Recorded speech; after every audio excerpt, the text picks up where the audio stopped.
Welcome to episode 82 of the Necronama.com.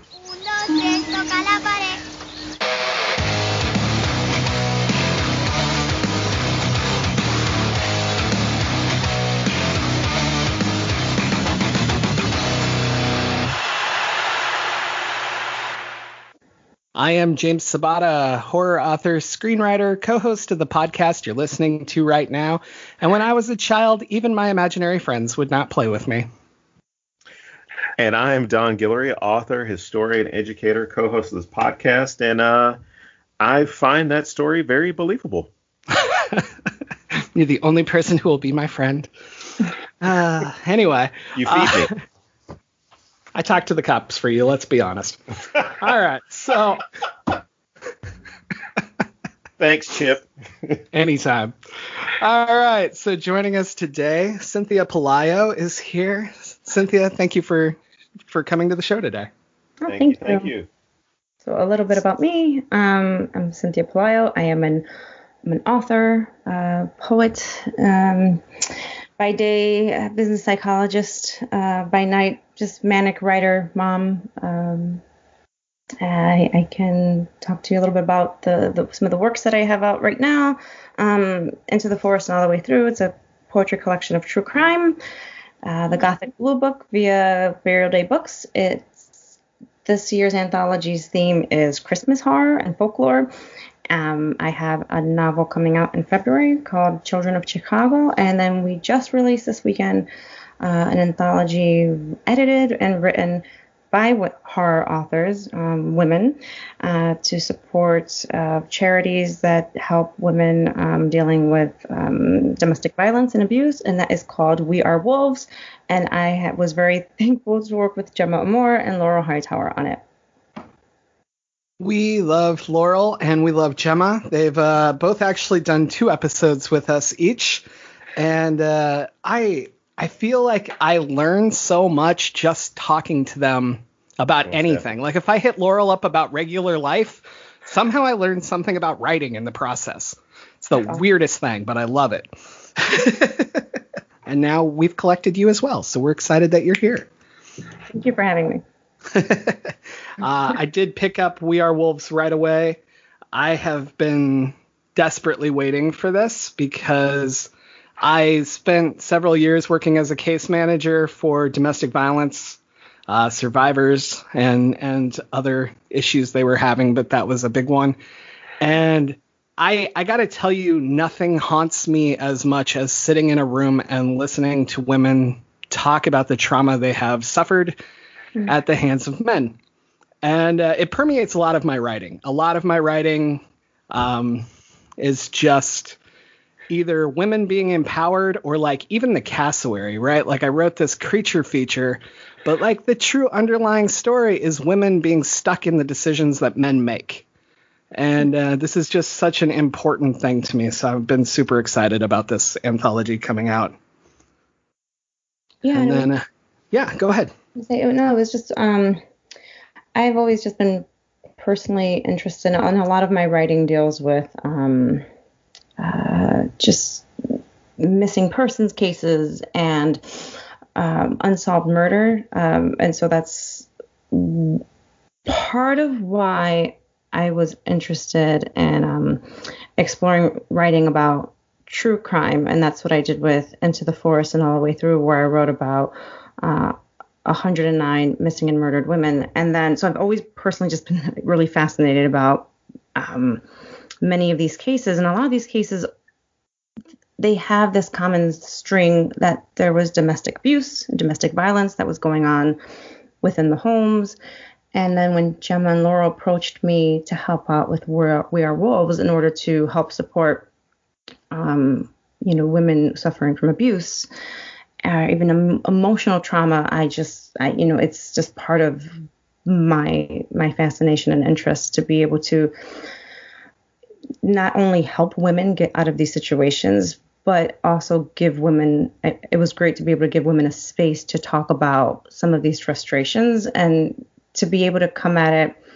I think once you read the collection, I think what someone said is, you might think it's like a ton of women just bashing men, and it really isn't that. Like when you read about it, when you read the stories, you'll find it's overworked mothers, or women that were suffering from maybe body dysmorphia. So it's a range of issues that we've been experiencing, and it's nice that we've been able to have this space and this platform to talk about some of these things that a lot of us have experienced and live with, or a lot of us wanted to explore.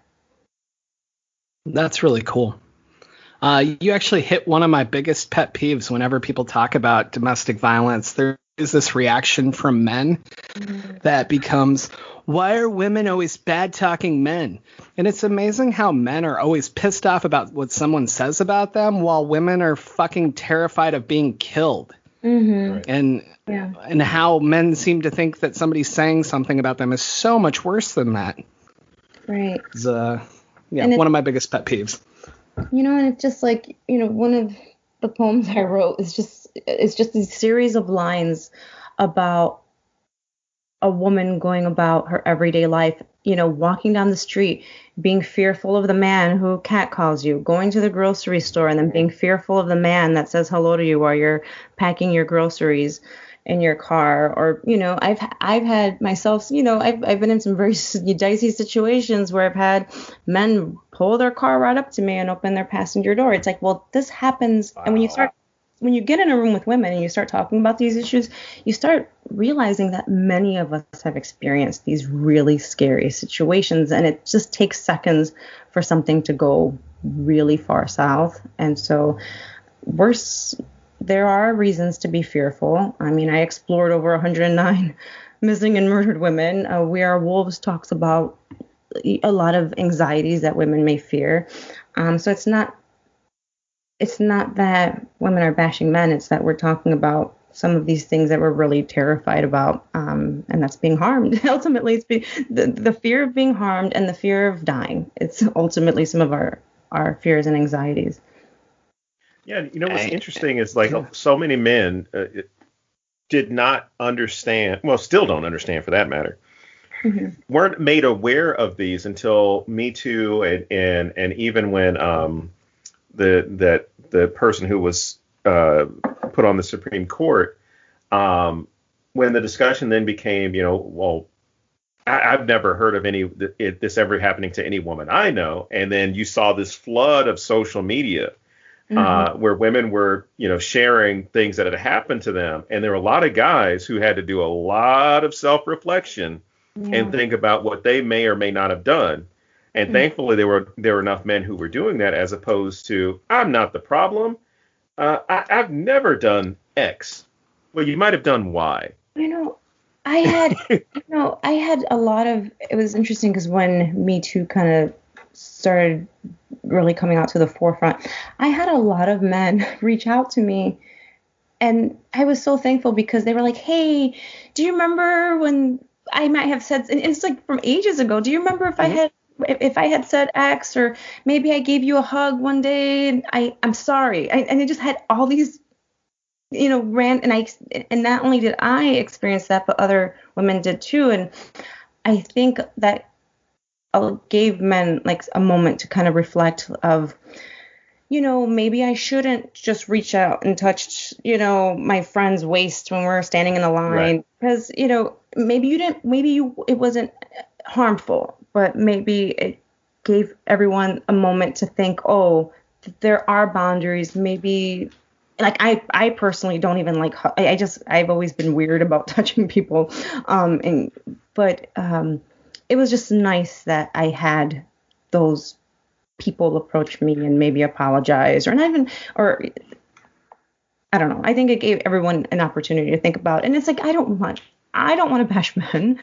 I have a husband, and we've been married almost 20 years, and I have 2 sons, and I love men. And I have 2 brothers, and I was the only girl, and I've always been around boys, and I was in the military, and in my my platoon, there was only like a few, it was like 8 women, and the rest of them were men. And these were some of the greatest men I think they were my brothers, and I loved them dearly, and they protected me. So I I think it's just it gave us all an opportunity to talk about boundaries and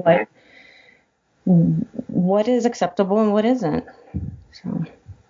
And the biggest thing for me, like you talked about the moment of self-reflection, and it really came down to just analyzing what you've done before. Maybe you don't reach out to somebody and apologize. Like, that's amazing that they did. But even if you just look back and take the lesson forward, that's a huge step. And I'm so down with that. And I bash men more than almost any females I know. And I think it's with good reason. But I also believe in the good that can be in people. And as long as you're willing to learn and try to do better next time, it doesn't erase anything, but it definitely helps with the future. And and it's, just to take a step back, I've made mistakes. I'm sure I've said things to people that were rude or were careless or thoughtless. But that, I think if there's an opportunity to move forward, and if something was done where you really did some physical harm on somebody or some emotional harm, hopefully that can be resolved somehow, whether there needs to be some type of legal intervention or not. But if it's something as simple as your words caused harm, well, hopefully, moving forward, that there's some change in people. I mean, we're all here together, and I've never understood the hate and I've never understood harm. Like, why would you want to harm somebody? It just makes no sense to me. And I feel like this all gives us an opportunity to stop and see that people are hurting, people have been hurt, and what can we do to move forward and take care of one another. I like that a lot. All right. So I suppose we should move into the film. Let me start with why did you pick this particular film? And I think you've sort of answered it with what your other writings are about, but feel free to elaborate. I feel like, just in connecting with my personal writing, a lot of my writing tends to be, like we mentioned before we started recording, we mentioned the slow burn. You hear slow burn a lot. But a lot of my writing tends to be, I guess, slow burn horror, and it tends to be really wrapped up in human emotion and human pain and human grief. And I feel like this movie was able to capture a lot of the elements that I really enjoy writing about human pain and human grief and a lot of our anxieties and a lot of our dread.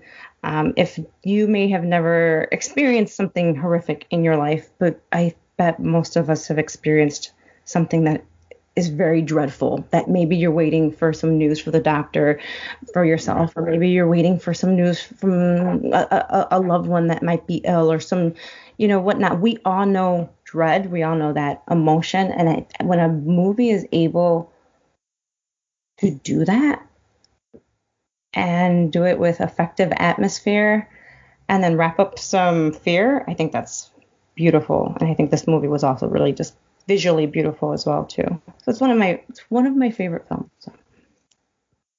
I had never personally seen it, and I knew enough about it that I knew where the story goes and stuff. And I sat down to watch it, and I was expecting a fun little ghost film. And holy fucking shit. I love when a movie legitimately terrifies me, and it's happened to me twice this year. One was watching Host, which scared me multiple times. And one was this movie, particularly during the, I don't know the name of it, but the knocking game towards the end of the film. I was just sitting here going, no, fuck you, stop, fuck you, stop, over and over again. And I was watching it at like midnight, and because I started watching it like early in the day, and then my daughter came in, and so it got paused. So last night I'm watching it again at midnight, and I was in the dark, and I had like my fan going, and I don't know what happened, but like it got super cold during that part, and I was just like, I hate you all, like what is happening?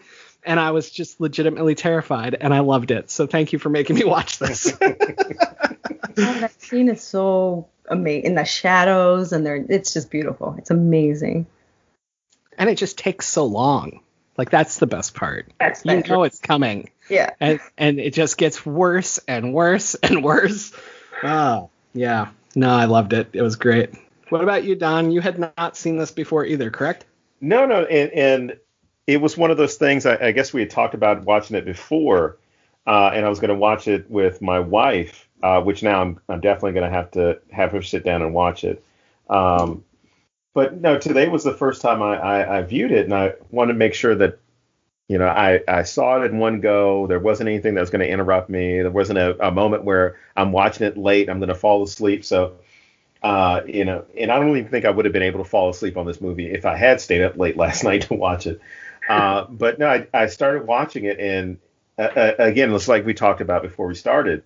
I don't like the term slow burn because there are a lot of films or a lot of people that overuse it, but in this one it applies so well. It's executed so well to where even the twists that are happening, it takes you out of that anticipation of what may happen and takes you another direction, but still keeps that progression of anxiety and tension and suspense going through, to where you're not relieved at any moment when you think something has been revealed or something is seen. Mm-hmm. But I loved it. I mean, I could easily see this film as one of those things that if it's on, I'm going to sit down and watch it, as opposed to some horror movies like, I don't know if I've got the energy for this right now. I could see that if this were on HBO or I guess it could even be on regular TV. There's really nothing that's really overly gruesome. If this happened to be late night on TNT or something, you could just sit there and watch it, commercials and all. Mm-hmm. Yeah. So just a little bit of interesting background information that I had found. So the script was written by Sergio Sanchez in 1996. So that's before The Sixth Sense in 1999. Right. And The Others, which was in 2001, and then this came out in 2007. So this will kind of be relevant because this is all like, I guess you call it like a kid movie. It has the ingredients that are very similar to The Others or The Sixth Sense. But I found that it was interesting that this was written, well, who knows? Because The Sixth Sense, even though that came out in 99 and The Others came out in 2001, those movie scripts could have been kicked around for a while. But at least this, I know that script was written beforehand. And then the literary influences Sanchez said for the film was The Turn of the Screw and Peter Pan. So that's another reason I love this movie, because I'm obsessed. I write a lot of fairy tales, like horror adaptations or horror retelling of fairy tales. And nice. This was like a horror retelling or adaptation of Peter Pan in a way. Oh yeah, definitely. That last scene with the kid. Okay, so I'll just cry. But yeah, so this definitely had like a Peter Pan element, and we'll talk about that. So I really wanted to mention that before I forgot. What else did I want to mention? And you can go for the end right now. We don't care about order here, and we spoil the shit out of everything. Right, so it's fine. If you haven't seen it, it's not my fault. So watch the movie. The end scene when the little kids and Tomas walk up to Laura and they touch her face, like to almost read her face, like to and then they realize it was her, like their playmate, and they say a similar line that's said in Peter Pan. It's Laura. She's like Wendy, but she's old now and she's come to take her. I was just like in tears in that scene, and it ends with Laura saying something like, once upon a time there was a big house with a lot of children, next to the beach, and it's just so, it ends really beautifully, and that doesn't necessarily happen in horror movies, and so I guess just a quick, I'll do like a quick overview, and then we'll probably just bounce around like nuts for a while. So in 1975, a little girl named Laura is adopted from an orphanage. And because it's a good idea, I guess, I don't know why, but when she turned 37, her and her physician husband they purchase the abandoned orphanage, and they want to open it as a home for children with developmental disabilities. And another reason why I love this movie, and it's funny because I'm trying to think. No, I didn't have my son before then. I have 2 children who are on the spectrum. So just the fact that these children have developmental disabilities, that kind of touches me emotionally as well. So they wanted to open the orphanage again, but for a small group of 5 or 6 children, and that number is really important, that 5 or 6. We'll come back to that later. And she has a son called Simon. Simon, you would say in English, but I might, if you guys could say Simon, I'll say Simon. I'm Spanish, so I probably should say Simon. She has a young son named Simon. I don't think they ever give his age, but maybe he's like 7-ish. He gave me that feel like around or even maybe a little smaller, like a little smaller than my son's. And he has a really, fantastic imagination. He has imaginary friends called Watson and Pepe. And he runs around wearing made up superhero costumes. But shortly after, his mother takes him to a cave off the beach. And so this was filmed in Spain, just to kind of back up a little bit more. And again, I'm going to bounce around. But it was filmed in Spain in a region called Asturias, I believe. And the reason they filmed it there, I think it's just because it has this really beautiful fairy tale kind of landscape. It has beaches, and it has caves, and it has forests, and it has this beautiful manor where parts of it were filmed in that manor, and then I think 80% of it was filmed on sound stages in I think Madrid, or it has to be Madrid.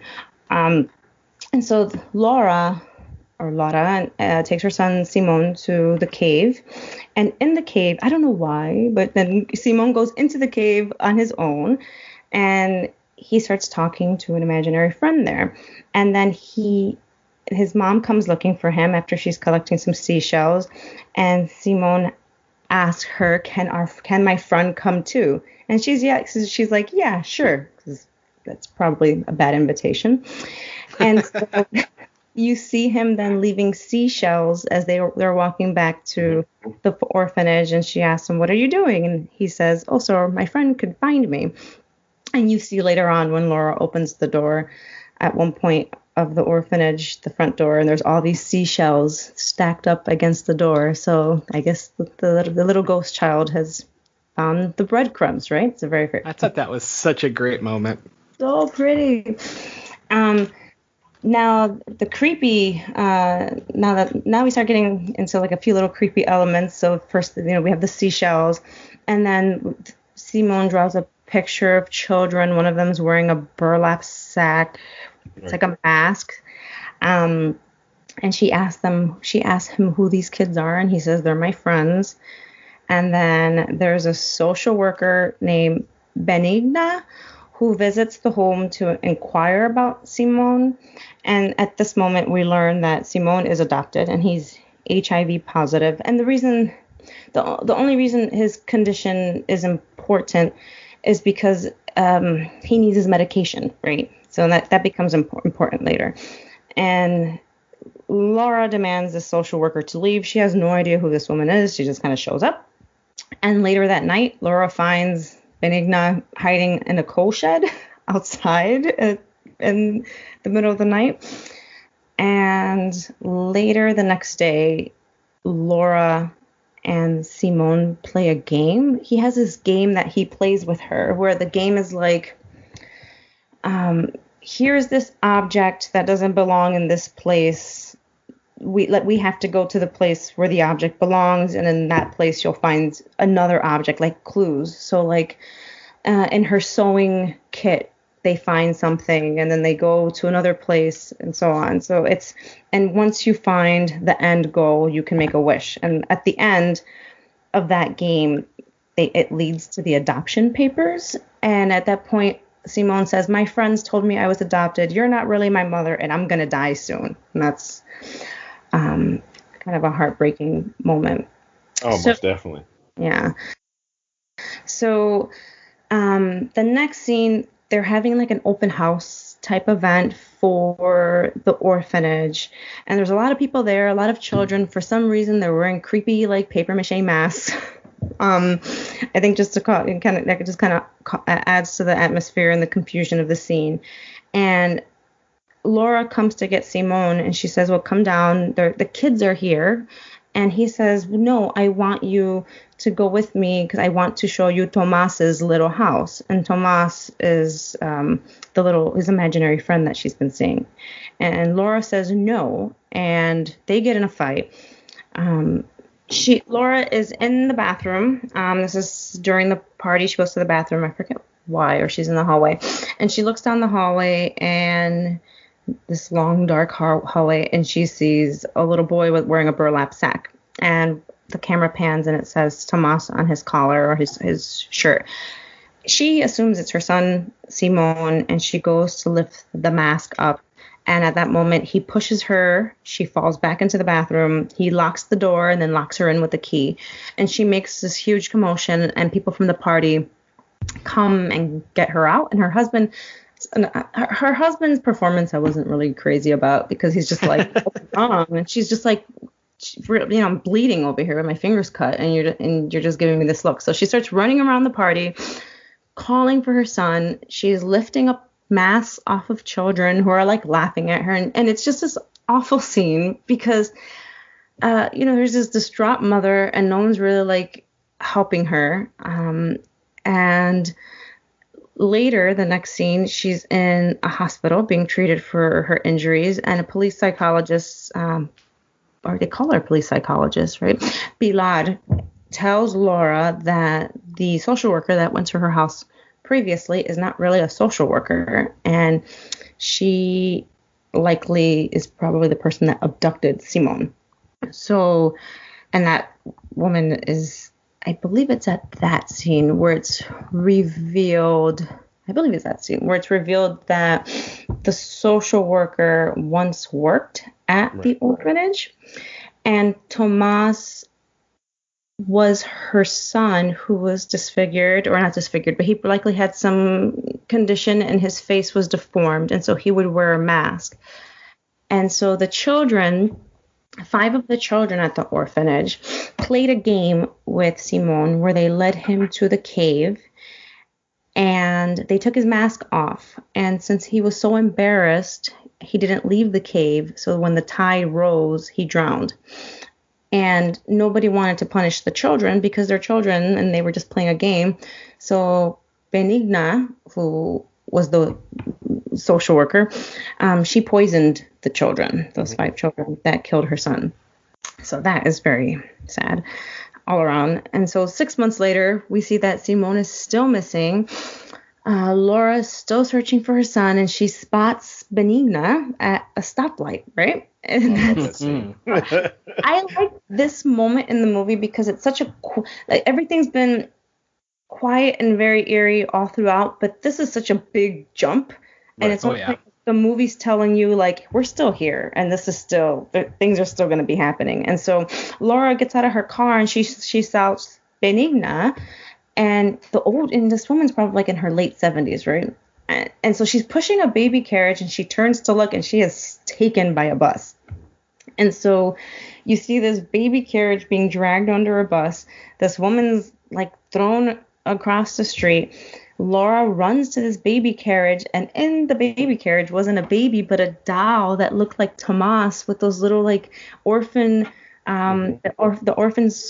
uniform with the burlap sack mask over his face. And that's such a sad little moment. And then Benigna's, her face is deformed, which is kind of interesting, this whole facial deformity thing there. And there was a jump scare there where it's probably like the only jump scare in this film.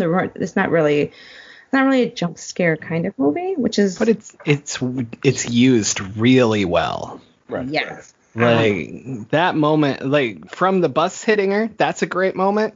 But that reveal when they show her jaw like all messed up, and he even warns her. He's like, I don't know exactly what he says, but basically the bus really fucked her up. And then you move it and you see it, and that moment is just harsh. It's great. That's a good use of a jump scare. It's a pretty great scare.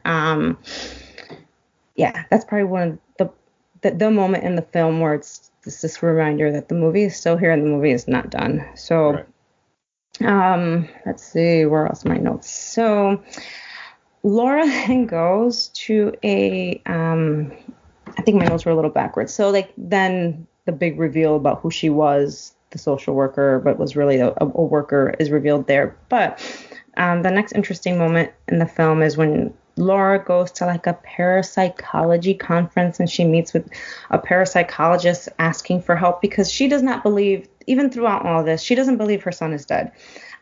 Even though at one point early on, when Simone was still with his family, he asked his father, well, what would happen if I don't take my medication? Will I die? And the father said, well, you wouldn't die right away. It might take a few weeks or a few months. But it's at this point where he's been missing like 6-8 months or somewhat, and he's not taking his medication. So I think most people are like assuming that he's probably dead. If he wasn't killed, the fact that he's not having his treatment, he's likely dead. But Laura does not believe that that her son is dead.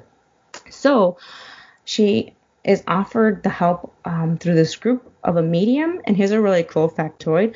The medium is named Aurora, and the actress's name is Geraldine Chaplin. This is Charlie Chaplin's granddaughter. Wow. Really? Yes. That's cool. Huh. And so she was... so the creators of the film wanted to give it like the 70s, from Spain, like a Spain 70s movie aesthetic. And so they really wanted Geraldine in this movie because she made so many films in the 70s. So that's really cool. Huh. And she gave a really great performance. And so there's a point in the movie where the medium screams. And that's a real scream because the writer was like hiding under a bed and he grabbed her leg because he really wanted a real moment from her. And so Aurora, or Charlie Chaplin's granddaughter, which is so freaking cool. So she conducts a seance in the orphanage, and she sees the ghosts of the children in their room, and they're crying and they're begging for help. And Laura asks, well, did you see Simone? And Laura and the medium says that she didn't. And the husband essentially like kind of kicks them out, this parapsychology group. But Laura runs out to them and she talks to Aurora, the medium. And Aurora essentially tells her, how far are you willing to go to see your son? Like, you have to... How far are you willing to see? And I thought that was a really interesting moment in the film. And so the husband, Carlos, was kind of useless at this throughout all of it. Yeah, he understatement. He leaves the orphanage. I will say he gave me the best jump scare in the film. Because it's when she's in bed and she thinks that he gets in the bed with her. Yeah. And then he's actually in the bathroom. Mm-hmm. That moment when she flips and sees there's no one next to her. Yeah. Fuck that moment. Yeah. That was, and that kind of reminded me of like the Haunting of Hill House, like the black and white one. Right. Mm-hmm. The character thinks she's holding somebody else's hand, but she really wasn't holding anyone's hand. And it's like, oh, that's terrifying. So that will always get to me. So that's the only good thing I have to say about him. Yeah. Only good. So there's one other moment. One other moment, but we'll get to that. Yeah, we'll talk about it. Yeah. And so what a really cool thing then, so Laura asked for 2 days. She's like, I need 2 days. And Carlos leaves, thank goodness. And so what Laura does is she brings the orphanage back to on her own. She kind of reconstructs the kids' beds and their linens and sets out dolls on the bed, which is creepy. And then she lays out this big breakfast, and she's even dressed as one of the workers.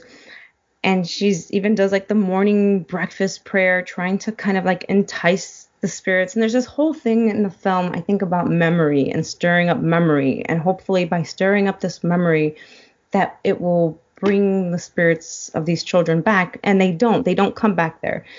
And so she at this breakfast table just says, well, what else do you want? And she kind of makes a comment like, I will stay, or I will give you me, or something to that effect. And then we go into that that game that you hate so much. The Uno. Oh, I love it, but I hate it. Yeah.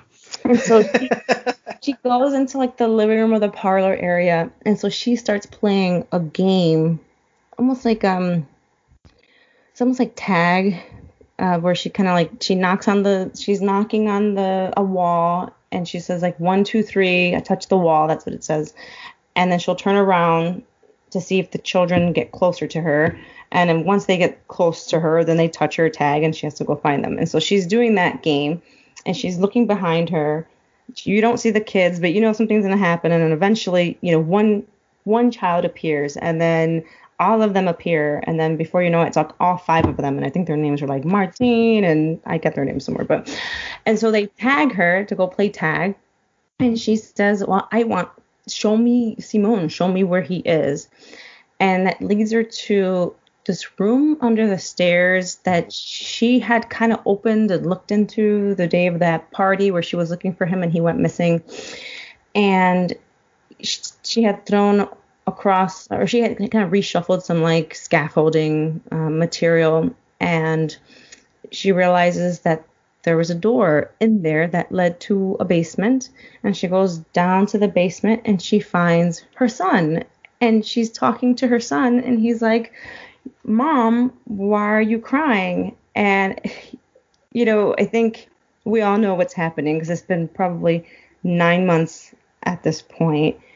And she's talking to him and she's holding him, and you're hearing all this banging upstairs in the house. And she's saying, Simone, close your eyes. Let's wish these kids away. And then she looks down and she's just holding a blanket, and she turns around and she sees like the desiccated corpse of her son. Mm-hmm. And so you could tell that he has probably fallen from like the banister, maybe like an attempt to maybe kick a door or whatnot. So what I read was that it was assumed that he had broken his neck. So that is completely heartbreaking because she inadvertently killed her son by throwing up that scaffolding in the closet. It kind of shut out his opportunity to get out. And so he has been in the house the entire time. Like, they've been looking for him for months and months. And that's just an awful, awful scene. And so she carries him up. Oh my gosh. Anyway, sorry, I get really emotional. So she carries him upstairs to the children's room, and then she's sitting there like at this big, beautiful window. And then she just starts crying, and she's like, I found you. This isn't fair. I found you. And she's taking pills as she's saying this. And she was given, her husband had given her a St. Anthony medal. And she had told him, well, I'll take it off once I find him and I'll give it back to you, because it was his necklace. And so she removes the necklace. She essentially kills herself because she ODs on these pills. And then as she's dying, she says, I want Simone back. And then it grows bright. There's this bright light. The lighthouse from down the beach shines in the window. And then when you see a little girl out in the grass playing, and it's her as a child, and she looks down and she sees her son. And then he stands up and he's like, Mommy, I can wake up. And she's like, of course you can, darling. And she looks out and sees all these children in their beds. And then they kind of gather around her and they're touching her face. And they're like, she's like Wendy. She's grown old, but she's like, it's like Wendy in the story. And then she tells the children, come, don't be afraid. I will, Simone, I think, asks, can you stay here to take care of us? And she says, yes, I'm going to stay here to take care of you. And that scene ends where she says, once upon a time, there was a house where lost children lived. And then it cuts scene. And we see Carlos. He's laying down some flowers at a memorial for Laura and Simone and the 5 children that were killed. And I missed a part, but I'm sure we'll go back to it. And then he's in the children's room, and that's now empty because the orphanage is abandoned.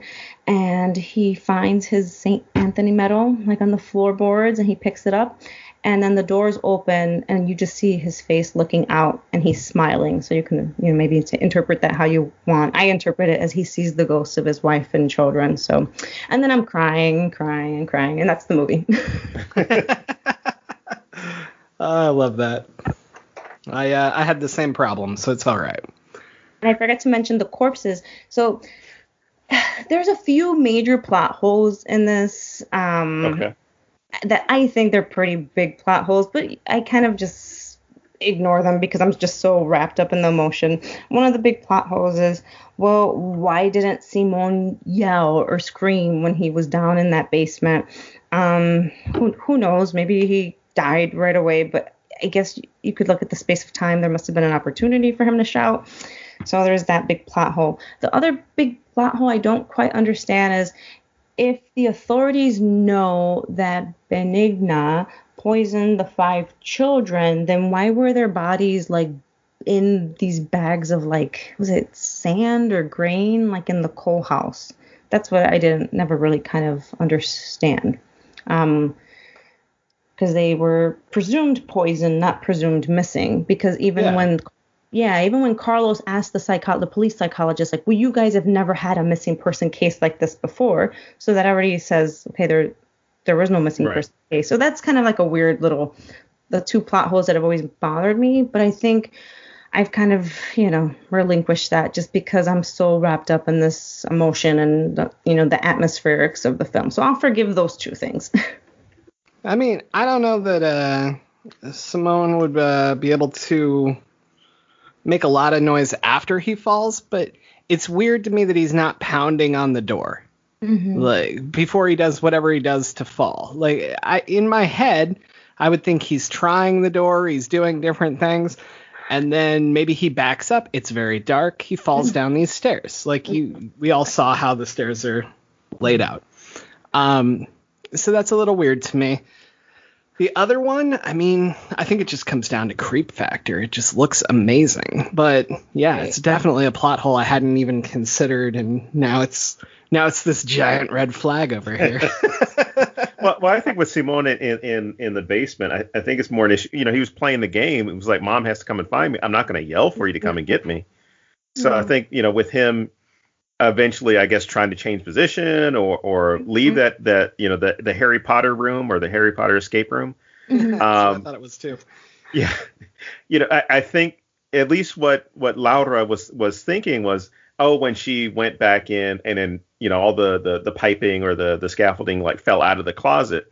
And then when she moved it, it must have knocked him back from the door because maybe he was just hiding behind the door and it caused him to fall over.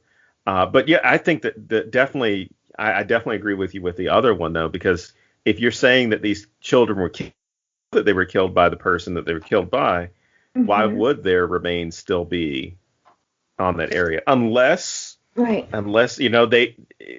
talked about this on a previous show, unless it's an issue of they're forgotten people and the understanding was, these kids don't have anybody to claim them. Let's just go ahead and cremate them here on the property and give, put the remains in here.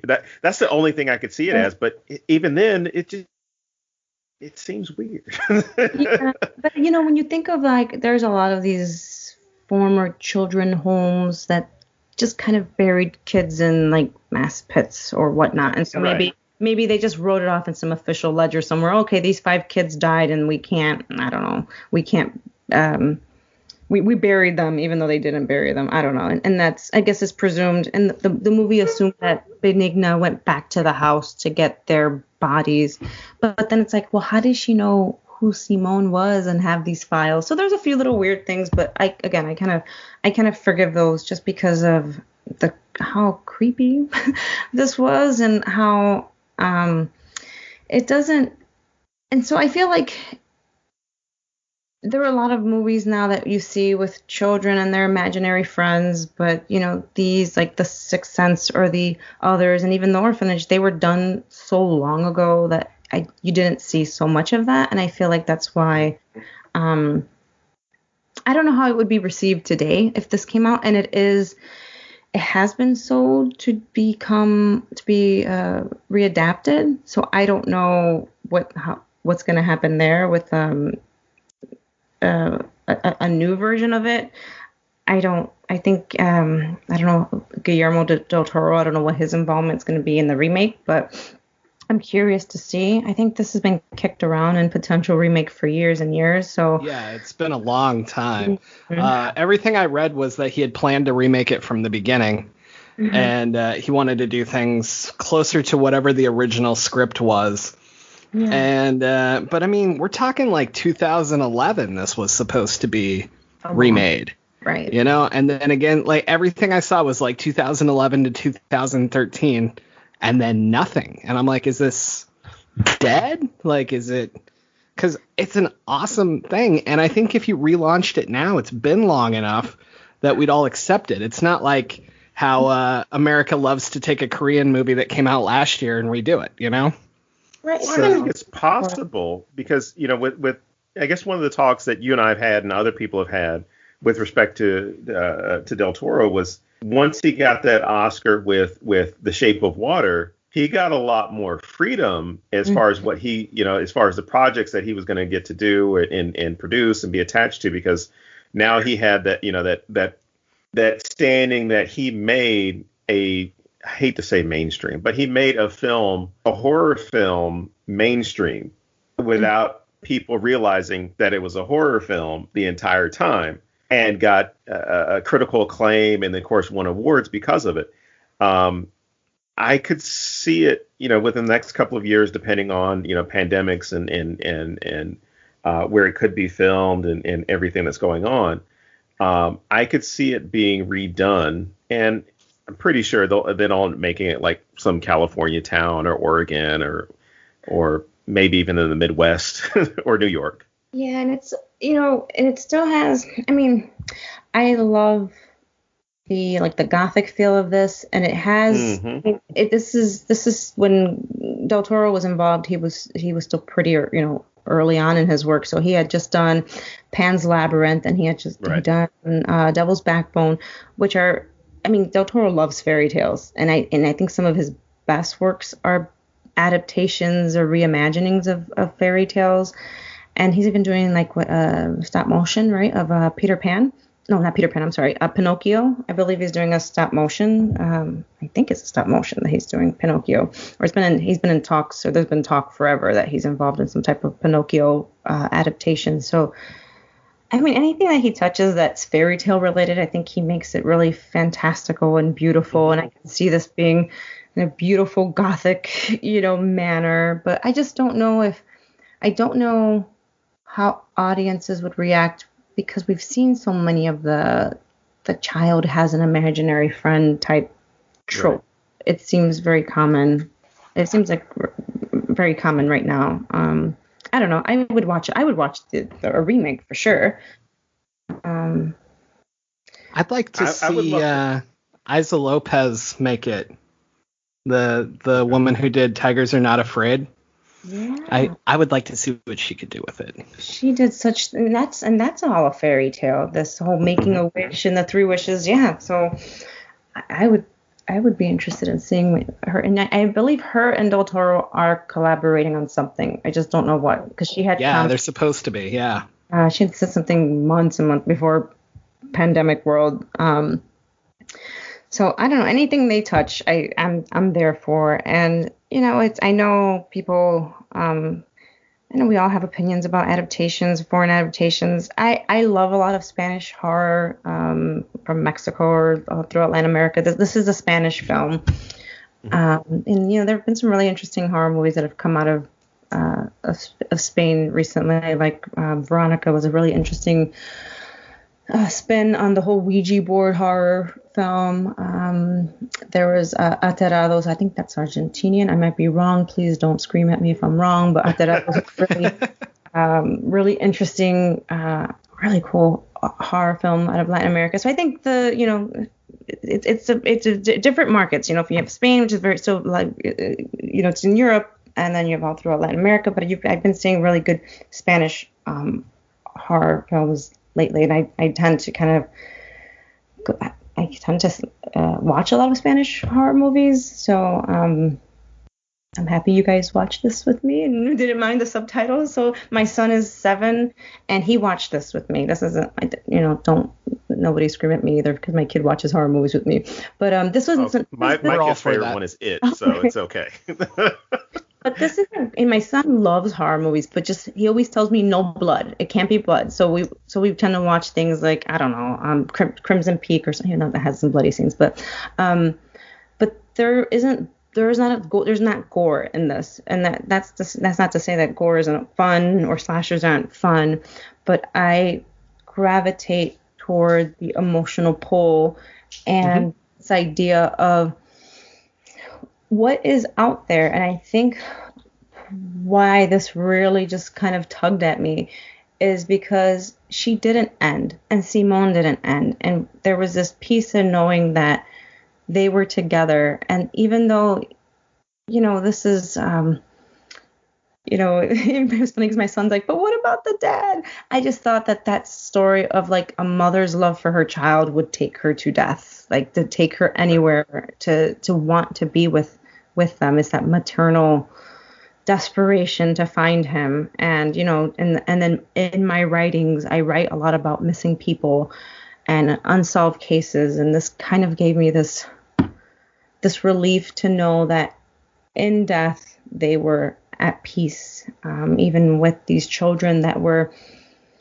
And then, another thing I wanted to say is you don't know who the monster is in this, right? Like, who is the bad person? And I like horror that really messes with my brain, where I don't know who is the bad guy and who is the good guy, and you really can't, like, are the bad people the kids that played this prank on Tomas that led to his death? You could say, well, they were just children, or you can't really say Tomas was the bad scary thing because he's just a poor child that had some genetic defect. Well, and they didn't put him in the cave expecting him to die, you know? Yeah, right. Or I don't think there is a monster, a villain, bad guy, anything like that in this film. Because even Benigna, it's can relate. It's her understanding, like, they did this to my child. They've caused me this harm, this hurt. And she lashes out and hurts those children. But here's what I love about her. She fits the same theme. How far will you go for your child? Exactly. Gosh, right? And so, gosh, you're right. It's like, who? And then you can then argue, well, Laura committed suicide, where, I mean, that's a crime into some people's belief systems too, right? And so is this act of suicide, should we champion that act of suicide even though it brought her to peace? And so you're just in this really weird conflicted point all throughout, not knowing who is the bad guy, who is really bad. And I think all of it is just human grief, things that you will do to protect the people that you love, and sometimes you just cannot hold on to them because there are other influences, no matter how small. A children's game gone bad to large, poisoning 5 children. So yeah, what is the monster? And even Carlos, right? Like, Carlos has to give up everything so that his wife can be happy. Right. He has to let her go. He has to, like, that smile at the end is pure love. It's pure, she found him. Like, she got the thing she wanted. And that's the moment that I cared about him. If that scene wasn't there and it ended with Wendy, I fucking hate Carlos. Yeah, that moment made me like Carlos. Like, I saw so much humanity there and so much true love, because you are doing the ultimate thing for your love. Right. And that's why I say he redeems himself. I mean, you don't like him until, except for like 2 little moments in the film. I mean, the moment that got me, which I could kind of relate to, was, he's dealing with his grief of losing his son as well, or at least not knowing where their son is, and then having to deal with the grief of his wife. But he has that moment where he's like, I can't live in this house. Yes. And when he said that and read it, that was one of those moments where you kind of think to yourself, as a spouse, as a partner, or having any type of relationship with someone, where's going to be my breaking point? Because we have that juxtaposition of how far you're willing to go, but then you also have that moment where where's the limit? Mm-hmm. Yep. And seeing what she's going through is like, we can't stay here because of what you're putting yourself through. Right. And I'm not strong enough to do this myself and deal with this. So I'm going to give you your time. I'm going to go away because I know that, you either need this or you're eventually going to come around. Implode. Yeah. And he loves it. You can see, because he has his obsession too, but it's a more silent obsession. You see his office where he has these maps, these push pins, missing persons posters. And so his obsession is a little bit more silent, but hers is more explosive because she's a mother. She knows something is off and something is wrong. And what maybe it's this intuition of knowing he was right beneath you this entire time. And that's heartbreaking, I think.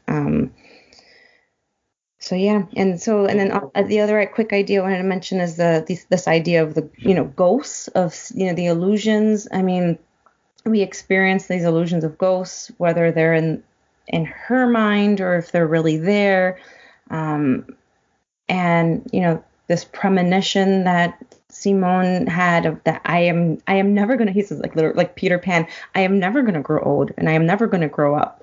So I think those moments were also interesting too, because there's so much where reality just kind of bends and shifts and you don't know what's real in this like gothic shadowy place, and there's really something that's happening to the mother and to the son. And one thing I always wonder is, she left the orphanage, but did she not really know what happened to these children beforehand? I mean, that's not mentioned in the movie. It's only mentioned that the reveal and when we first learn it and when the character presumably first learns it. But I wonder as well, how did you go this entire time not really knowing that these children were poisoned? So.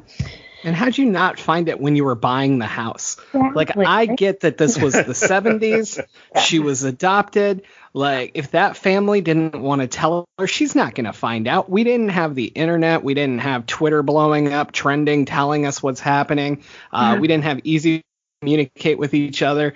These kids weren't her pen pals.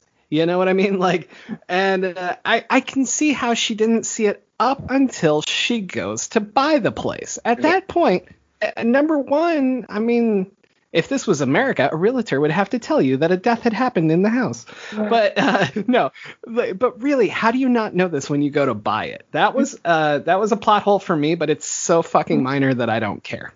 Yeah, I mean, there's a few things in here that I kind of like, I kind of just forgave just because, I mean, it's, I've heard this film called, several things. I've heard it called like a drama with horror elements. I still think it's a horror film, and I think it depends. There's so many subgenres within horror, but to me, it's a horror movie. Don't worry, you don't have to argue with us about it because we well, I guess James more than I do, have that argument with people all the time about the gatekeeping in horror. And stop, saying certain things aren't because they don't fit your definition of horror. Because if you're a parent, and especially in her case, this whole movie is a horror scene. Because when she first realizes that Simone is missing, that panic, that shit is terrifying. I had my nieces and nephew that I was at a carnival or fair or whatever it was. And they decided, or two of them, the two nieces decided to play hide and seek in the middle of the fair. And so my nephew and I were looking for them, like, where did they go? And so I'm going all over the fair looking for these two kids. And luckily they found, like a police officer or somebody to sit with. But I mean, for the whole 15-20 minutes, I couldn't find them. I was like beside myself. And it wasn't one of those things like, what am I going to tell their mom? I'm thinking like, oh my God, somebody grabbed these kids. The same thing she was thinking. Somebody grabbed them. They've been kidnapped. They've probably been trafficked by now. And you just start spinning and trying to figure out what is going on, and the relief, and I'm sure it was a different sense of relief, but the relief that Laura has when she finds him before she finds out that it's a corpse or that there's nobody in the blanket, but the relief that she finds him at that moment is great. And then you're flipped again because now she has to see his dead body. I know. Like imagining that. There have been so many cases in at least U.S. news about missing kids where, they find the kid, but they don't find. I mean, they find the child's body, but they don't find the child.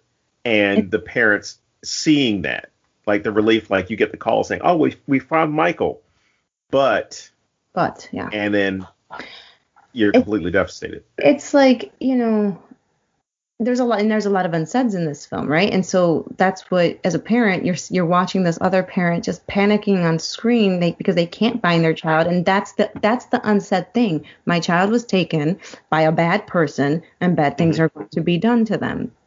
And then the relief of finding then her child, but he is dead, and that is, is there closure in finding him? Yes. But then there's still the pain of, I was inadvertently part of his death because I moved the scaffolding that then prevented him from opening the door.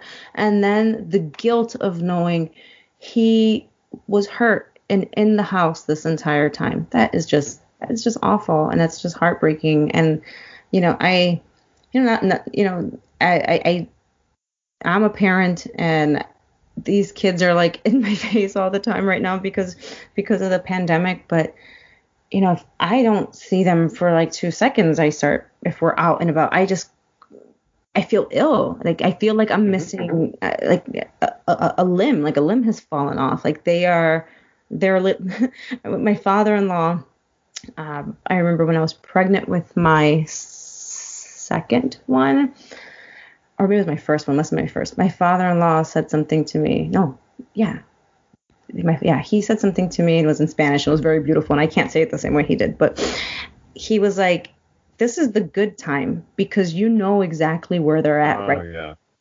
But when you give birth, you're not always going to know 100% where they are, and that is the scary thing. And I was like, "Holy shit, why are you?" But it's true. Mom, he's like, being pregnant's easy. Sabe dónde está? And I'm like, so that's the way he said it. And it was just like, that's beautiful and sad. And it's true. It's this anxiety. And now I know why growing up, my mother had to have me under her eye each and every single moment because she needed to know where I was. And so I understand, now that I'm a parent, I understand this anxiety of needing to know where your children are. Just because they're bad people out there. They're awful people out there that do awful things to children. And so... if that's not terrifying enough for you, my son turned 18 this year and moved out on his own. Oh, my God. And... that's a whole nother level of holy shit, what? Like... Come back. You're too little. What do you mean 18? You're still a baby. Right, yeah. Is he in college, or he's just like he's out and living his life, adulting? He's out living his life. He has a construction job, works on like roofing and other things I do not understand at all. Yeah. And he's doing great. Like I honestly think he's doing better, but it's fucking terrifying every day. Oh my God, I'm scared for you. You said that, and I was just like, no, bring him back. Oh gosh. Yeah, I can't even picture these two knuckleheads that I have here at home. Like, I can't picture you two on your own. Oh my gosh. I have a 5-year-old as well, and so now like I just constantly like one day she's gonna move out, and it's just terrifying to me. Yeah. And I don't know, she's smarter than me, so she could probably move out now, but yeah. So yeah, thank you for wanting to watch this movie with me. I really enjoyed it, and like I said earlier, I don't tend to rewatch films. I'm just not built that way. And so rewatching this again, I just had that whole other. It was nice because I was able to go through that whole like emotional like, like really like intense emotional feelings of watching this play out, and just even having my son who's 7, he's like, I'm feeling emotions as he's watching it. Man, that's great though. I love that you let your younger children watch things, because I feel like a lot of people make this stuff so taboo that they don't understand children are dealing with horrific shit all the time, right? Oh, like, most definitely. I mean, if you can go through active shooter drills, you can watch a fucking horror film, man, you know? So I will always support it, but I'm a big believer that it has to be the person that knows the child the best. Like, you shouldn't just like I shouldn't take Don's kid and be like, we're going to watch this film, kid, you know? It's got to be the person that knows them and understands what they can handle and what they're okay with. But I think that it's great that more and more people are letting their kids do this stuff, because it was so taboo when I was a kid, you know? Like, my parents would have never let me watch anything, so I would always crash at my cousin's house, and then his parents were busy and didn't care what we did, so we watched everything, you know? and that's how we all ended up this way. But my point is that it becomes like this dirty secret. And like, when I was a kid, I couldn't talk to my parents about it. I couldn't like Texas Chainsaw. I've told this story a couple times, but Texas Chainsaw was the first movie to scare the living shit out of me. And I came home and I couldn't tell my parents that I watched it. And the following day, my neighbor decided to chainsaw his tree while I was in the bathtub. And I was in there just bawling, but I couldn't tell them why, because I thought I was going to get in trouble. And yeah, my mom found out this story when I released my novel Fat Camp, because I talk about it at the end of the book. And she's like, that's what that was about? We had no idea. But like, my point is, when we allow kids to do this, they're not scared to talk to us. And I think that translates into a lot of problems with life. When we have this open communication and we have less stuff that you can't do this or you'll get in trouble, we need more. Don't do this. Here's why. But if you do, come to me. Yeah. And with my son, at least, I see that it helps him process anxiety, because he just naturally has a lot of anxiety. But watching scary movies, and again, if we're going to watch a scary movie, we're probably going to watch like Poltergeist, Gremlins. I mean, we're going to watch things that don't have like a lot of gore, because he personally just doesn't like blood in horror films. And so I've seen that he naturally has like panic attacks and a lot of anxiety, but when he's watching a movie and there's like a tense moment, like he'll look at me and he'll say, oh, this isn't real. And so I see him learning the process. Like, we watched, like, he loves the Annabelle Comes Home, that one. Oh, nice. There's like a lot of huge jump. If you like jump scares, that one's like all jump scares. And he's watched that one like 4 times. And I don't know what it is, but I think it's him learning how to process and control his own emotions when something is giving him a lot of anxiety. So, I mean, for us, you know, we're always going to watch scary movies here. I've always watched scary movies as a kid. I used to rent them at the video store. I worked at Blockbuster when I was a teenager. I mean, I would watch all kind of horror movies, and it was seen back then as like a dirty thing. Like, Cynthia watches horror movies. That's dirty and it's bad and it's gross and there's something wrong with her. That was always the assumption with my family, that she's absolutely. And I'm still here. I'm still watching scary movies, and I love them. And I'll watch anything. I prefer things that are more in this vein, but I'll watch I'll watch slashers. I like a lot of French extremism horror that are very gory. But they've helped me. I grew up with, watching reruns of like The Twilight Zone and Alfred Hitchcock Presents, and I watched a lot of Universal monsters, and I was bullied as a kid. I didn't really have any friends, and I know I've said this before in interviews, but like the monsters were my friends. Like, I knew I could if I had a bad day at school and I was bullied, guess what? Freddy Krueger wasn't going to bully me. And, the mummy wasn't going to bully me. Like, they were the other, and I kind of felt like I was the other, and I identified with them. And when I saw, like, Frankenstein, the black and white Frankenstein, I just kind of remember most people probably they're scared of it, but I was just crying because I felt so bad for the monster. So, yeah, I love all horror movies. I watch too many of them, some people say, but no. There's no such there's no such thing. Yeah, I always compare it to romantic comedies. Like, I constantly say that rom-coms are also horror because without the fear of being alone, there's no story. And so it's all in how you tell the tale. Like, I can take any rom-com and turn it into a fucking horror story by exploring the emotion correctly. Yeah. But I'm way more judgmental of people that only watch rom-coms and stuff, because I'm like, that's not even how things work. And so many of them set up really unreasonable expectations in relationships.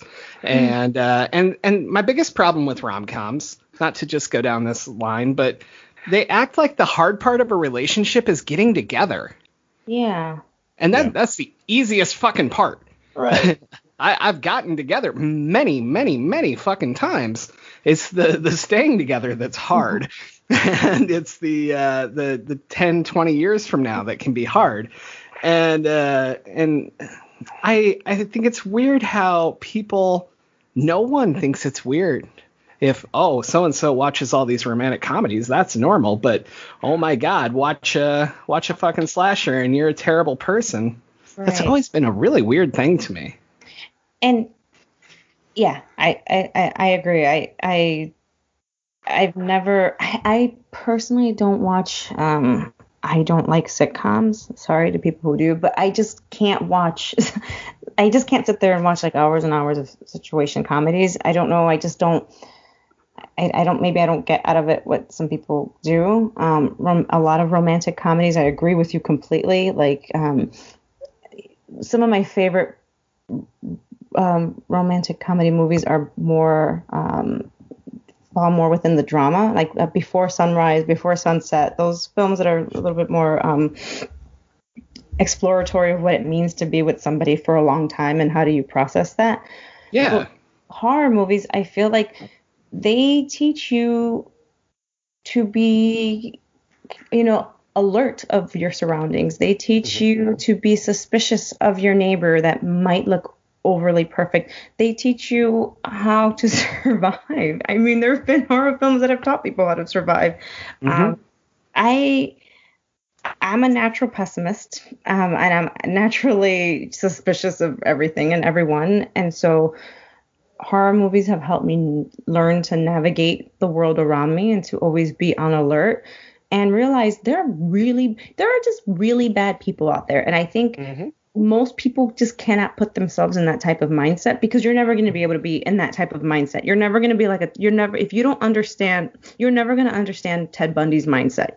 Basically, you're not going to be able to put yourself within that frame of mind. You can see what he's done and go through and read the accounts of the things that he's done. But the average person isn't going to understand the ruthlessness that these people have to do these horrible things that they do. At least watching horror movies, I know that there are those types of people out there. And I'm cautious of that. So that's, I don't know.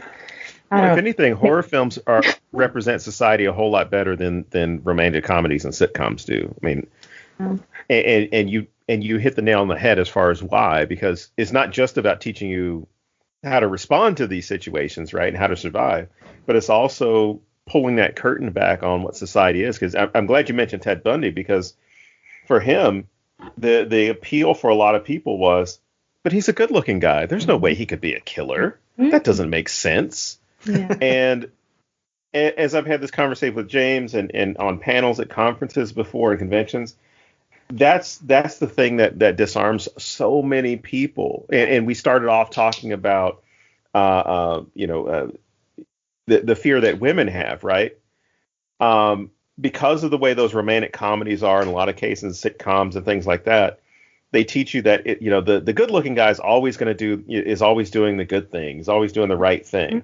when the reality for women or anybody for that matter is a good-looking person or an aesthetically pleasing person can be just as bad and just as screwed up as someone who's not aesthetically pleasing to you. It doesn't, none of that stuff matters.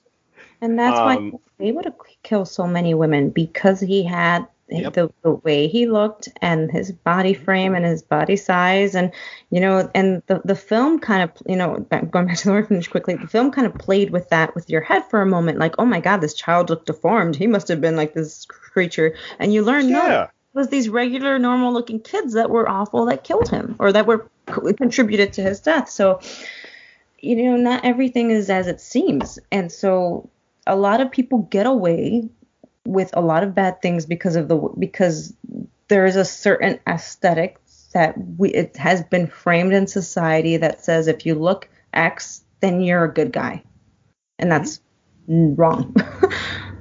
I'm glad you brought up that kind of the deflection with Tomas, because that was honestly what I started to think as well. I'm like, are they bringing this kid in here who has some deformity? He's having to wear a mask because he's so deformed. Is this one of these movies where he happens to be the bad guy because he was a kid and he was killed as a kid, or he's a demon, or one of these things? I was like, I hope that's not the case. But when you see that interaction between Tomas and Laura, where he pushes her back into the bathroom and like slams her fingers into the door and all this other stuff, I'm thinking like, oh crap, we're going that way, aren't we? Mm-hmm. And I was very relieved that, as we talked about the slow build and the slow burn, that you had to have an audience that was willing to accept that, so you can completely mess with them later by showing you that it's not him. Yeah. And as we talked about earlier, there is no one that's the bad guy. Yeah. Yeah. I really like movies that do that to us, that really mess with us to think, oh, you're the bad guy for thinking that poor little child with this poor little, genetic mutation was the bad guy. And maybe Tomas shoved her in the tub because she screamed at Simon. And maybe he did that because her son was mad at her. So I'm mad at you because you're mean to my friend. And I'm going to go down into our little playhouse and play. Or something. Who knows? I don't know. Kids' logic is not like our logic either. So that's why kids do, things like taunt each other or whatnot. So I don't know. Yeah, it's interesting listening to you guys, because I didn't think that was Tomas. Ah, really? I thought that was Simone wearing the mask, and he was acting out because she wouldn't pay attention to him. And then he ran and hid. Now I'm messed up. What? There was a moment, and then he ran and hid, and then he's down in the thing where he dies. Wait, you're right. Yeah, go ahead. Right. You're right, because she finds him with the mask. So that was him. I think so, but I'm not positive. But what were you going to say, Don? Right. Oh, no. I was. There was a moment where I kind of questioned whether or not that was Simone, but.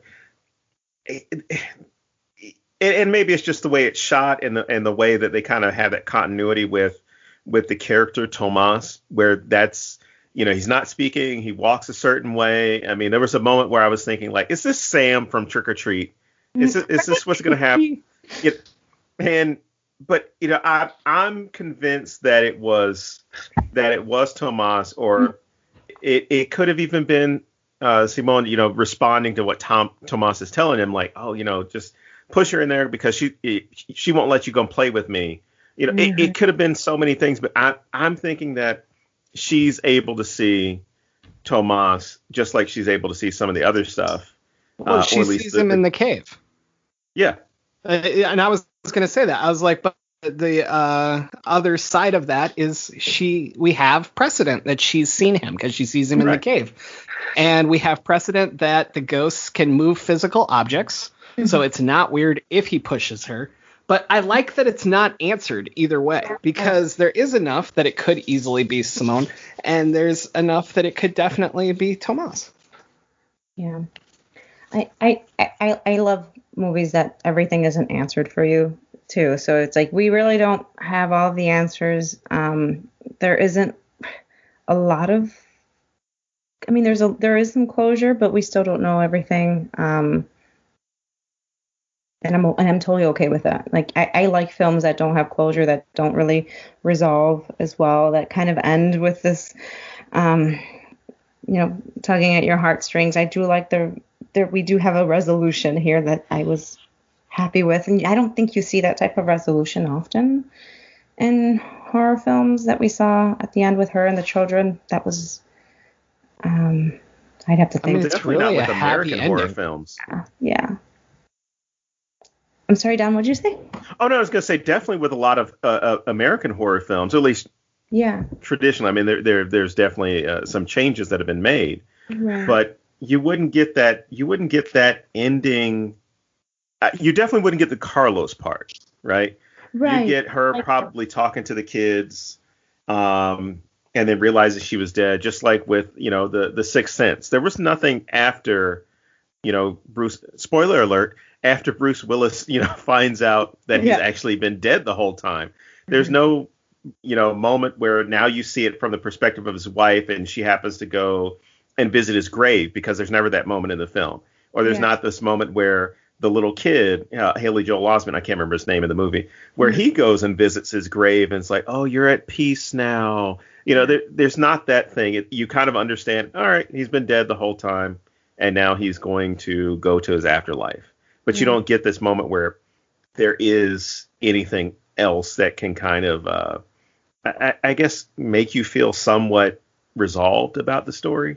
Mm-hmm. No, you're like right. This one does. And I like what James said, that having that Carlos moment, I liked him more. Like that I really liked having that, and it really brought. I mean, there's the tragedy that they are dead, and maybe the smile was that he saw his wife and his son together, and that's all she wanted to be at peace, was to be with her son. I would like to know how long it was before he came back. Like, was it the couple days? Was it months? Like, has he been back repeatedly? Like, I mean, there's the little memorial looking thing, and I feel like, is that shown earlier? Because I don't remember seeing it earlier. The memorial is new, so when he shows up, that's and lays flowers at that memorial. That's the first time we see the memorial. And the memorial. Okay, that's what I thought. Yeah. And the memorial. There's nothing else for anybody else. It's all in one memorial. Yes, all of them. So like Laura, Simone, and the 5 children. It's just like, I don't get the feeling that he's just finding out that she died. You know what I mean?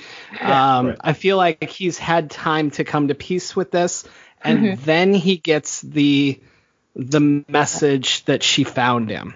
And that's such a cool moment to me, I've already said. But I feel like if he came back 2 days later, this is a really different ending. Like, he'd be finding out that she died, and it just wouldn't work for me. So I really like that they jumped ahead. Yeah, I like this peaceful moment. It was. I mean, it's a fairy tale, right? So it's like, and they all lived happily ever after in a way, like in their own realities, I suppose. Yeah.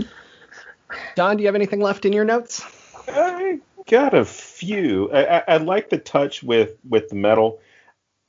Now, I'm going to admit this. I think I've admitted it before on this show.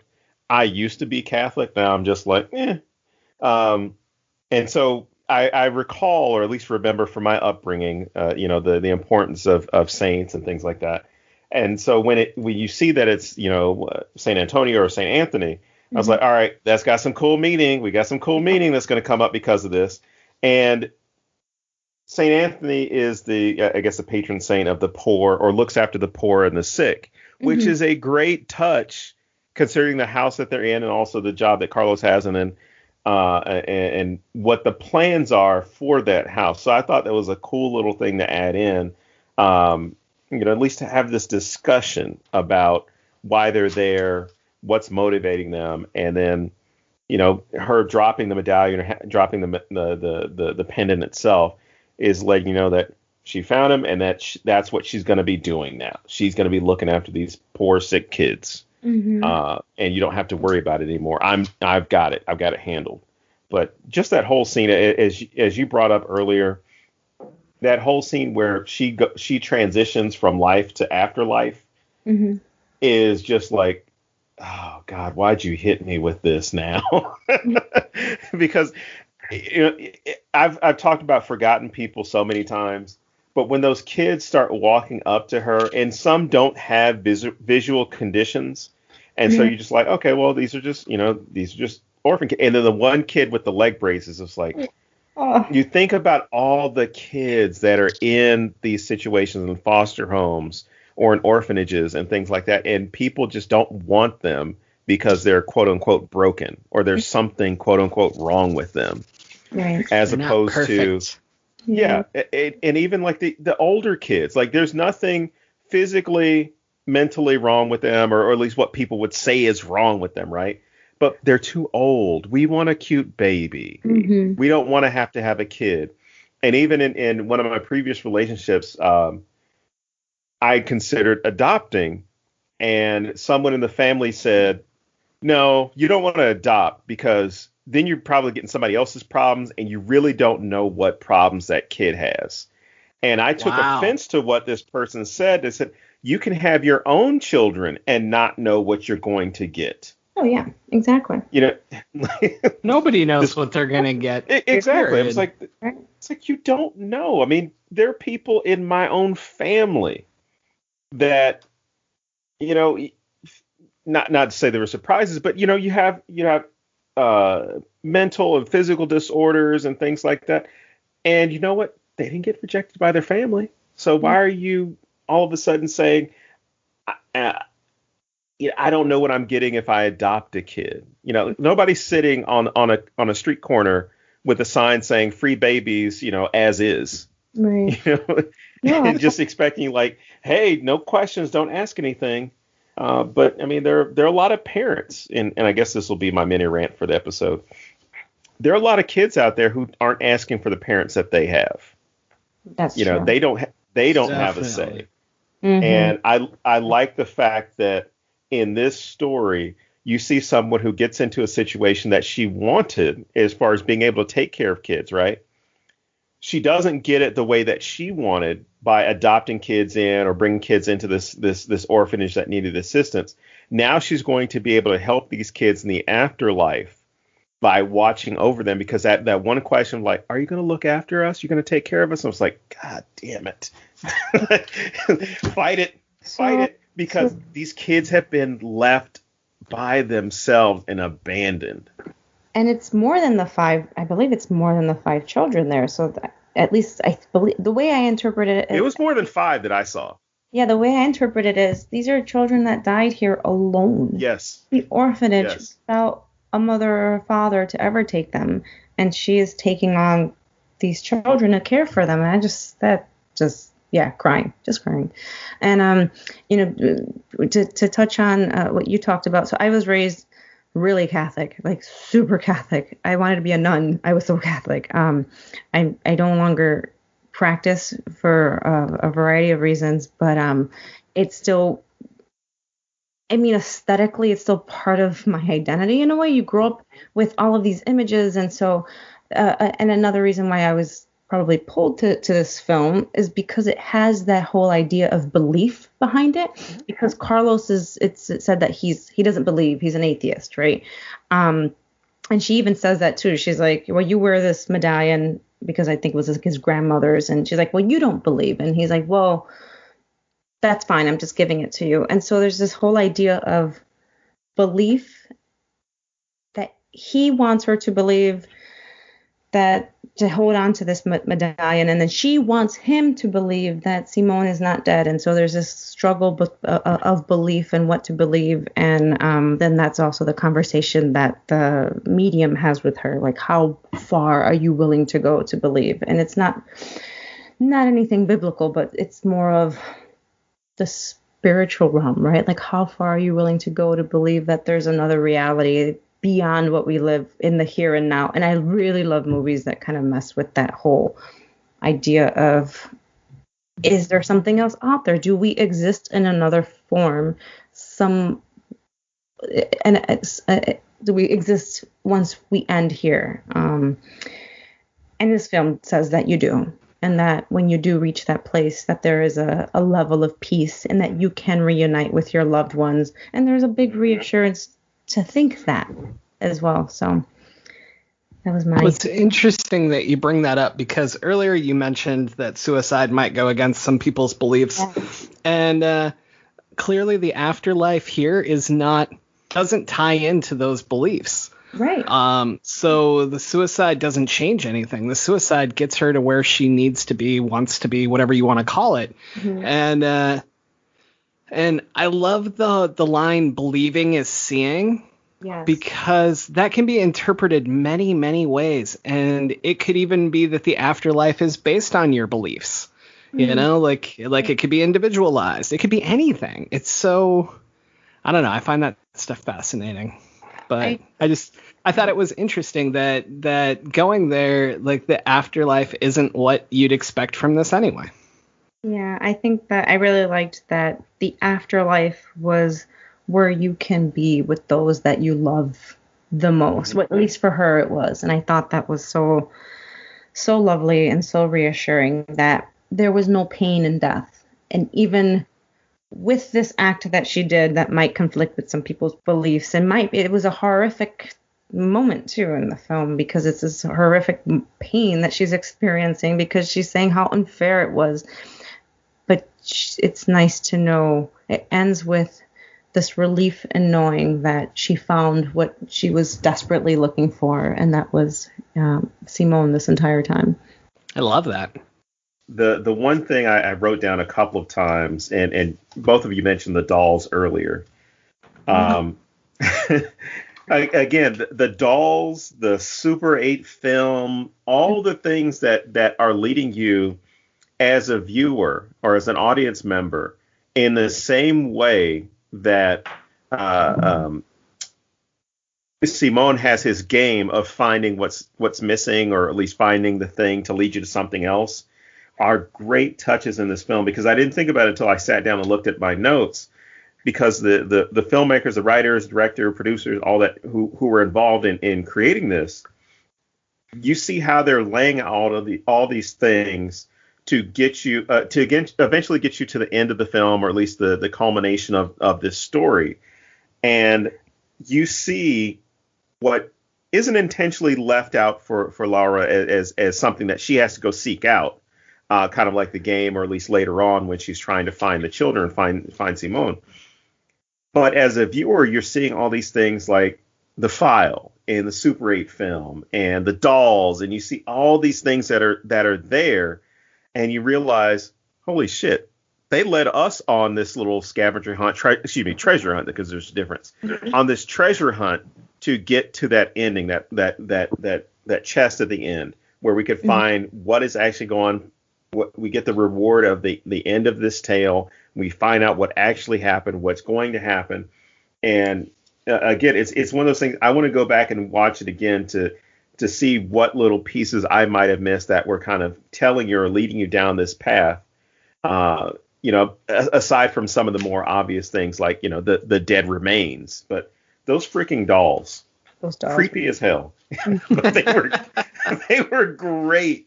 They were great. And I would love another story just about the dolls and what exactly is going on. Maybe that'll be the remake or the adaptation. It'll be about the dolls. And before I forget, supposedly the script was supposed to be longer. So I believe there is a longer script that has more explanation to it. So maybe we do have the explanation of the dolls somewhere if we get it out. I don't even need an explanation. I just want to see a movie where like a version of this where it's the doll, like the dolls are the ones that are doing stuff. It's just kind of like that one story in Tales from the Hood where the voodoo priestess turns all of the enslaved people on the property into dolls so they can continue to live. Mm-hmm. Yeah. I would love to see something like that with these kids. Like, no one was going to adopt them. We're going to, we turn them into toys and, they end up being purchased and kids play with them. It's just one of those things, like, it'd be a really creepy version of Toy Story, but.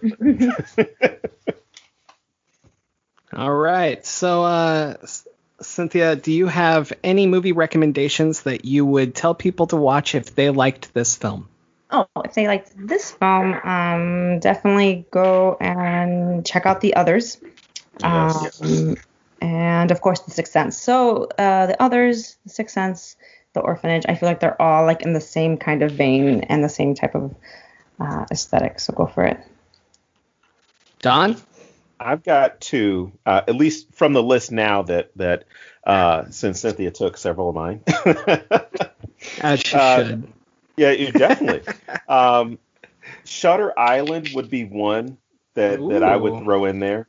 Yeah. Because of mental health and loss and things like that. And there's a lighthouse in it too. Yeah. And then Gothic. Like while we were talking, I had to remember the movie where Halle Berry is the psychologist or psychiatrist at a mental health facility or a hospital for the criminally insane or something like that. Was she prescribing drugs? I believe she was prescribing, so that would make her a psychiatrist. But I can't. Yeah, it's been so long since I've seen it. But it kind of has the same thing where you're being led down this path thanks to a really well done slow burn.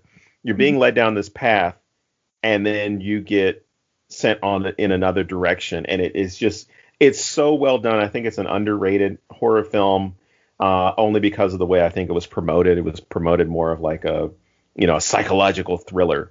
But it's one of those movies where you go back and like, holy shit, I need to go back and watch this to see the clues that were leading to this point. What about you, James? So oddly, because you said Sixth Sense, I have to go here because I have this ongoing war. Stir of Echoes. Also a very interesting film in this regard.